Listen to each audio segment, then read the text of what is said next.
গৌৰৱ গগৈ প্ৰদেশ কংগ্ৰেছৰ সভাপতি বিচাৰি হাইকমাণ্ডলৈ পত্ৰ এটা গুৰুত্বপূৰ্ণ খবৰ আমি এই মুহূৰ্তত দিব বিচাৰিছোঁ দৰ্শকসকলক গৌৰৱ গগৈক প্ৰদেশ কংগ্ৰেছৰ সভাপতি হিচাপে বিচাৰি হাইকমাণ্ডলৈ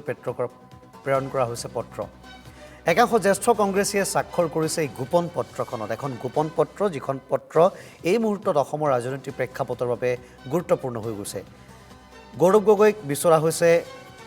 সভাপতি হিচাপে আৰু পত্ৰখনত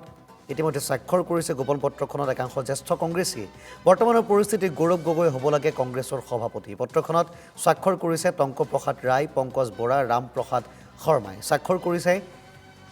প্ৰাক্তন বিধায়ক প্ৰাণেশ্বৰ বসুমতাৰীও দলৰ মুঠ 20 জন জ্যেষ্ঠ নেতাই স্বাক্ষৰ কৰিছে পত্ৰখনত অৱশ্যে পত্ৰখন সন্দৰ্ভত প্ৰতিক্ৰিয়া প্ৰকাশ কৰা নাই প্ৰদেশ কংগ্ৰেছে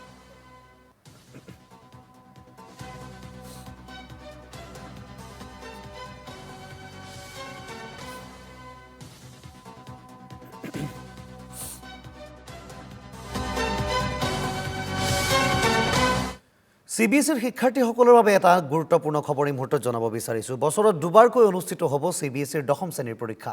2026 চনৰ পৰা কাৰ্যকৰী হ'ব এই সিদ্ধান্ত এটা গুৰুত্বপূৰ্ণ খবৰ আমি জনাব বিচাৰিছোঁ পুনৰবাৰ যিসকল ছাত্ৰ-ছাত্ৰী CBSEৰ অধীনস্থ